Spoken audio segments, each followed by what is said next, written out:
নমস্কার বন্ধুরা, আমার চ্যানেলে আপনাদের স্বাগত জানাই। আজকে আমি আপনাদের বানিয়ে দেখাবো গন্ধরাজ কাতলা। তার জন্য আমি মাছটাকে ভালো করে ধুয়ে নুন হলুদ মাখিয়ে রেখে দিয়েছিলাম।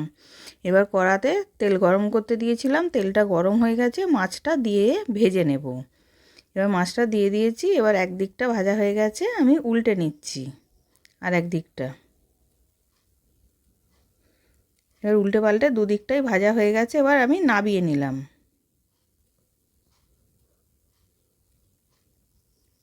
এবার ওই তেলের মধ্যেই পেঁয়াজ কুড়ে রেখেছিলাম, পেঁয়াজটাকে দিয়ে ভেজে নেব।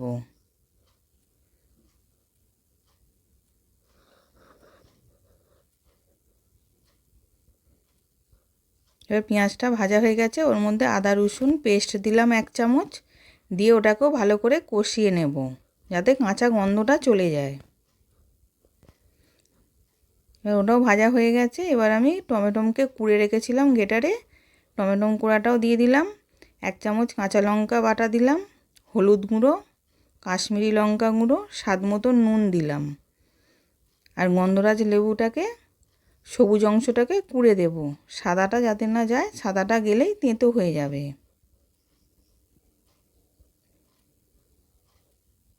এবার কিছুটা কুড়ে দিয়ে দিলাম, দিয়ে এবার ভালো করে কষিয়ে নেব তেল ছাড়া পর্যন্ত।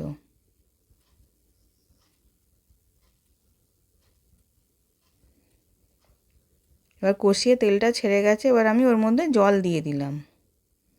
জলটা দিয়ে ঝোলটা ফুটে গেলে তারপরে মাছটা আমি দিয়ে দেব।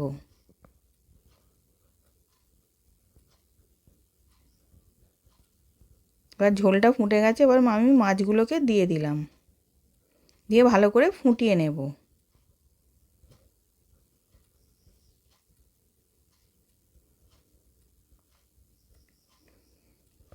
এবার ভালো মতন ফুটে গেছে, এবার আমি গ্যাসটাকে বন্ধ করে দিয়েছি, দিয়ে আধখানা গন্ধরাজ লেবুর রসকে চিপে দিলাম।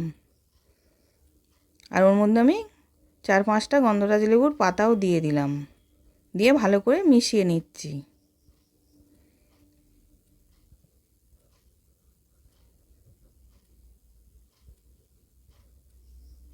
এবার ভালো করে মেশানো হয়ে গেছে, এবার আমি নাবিয়ে নেব।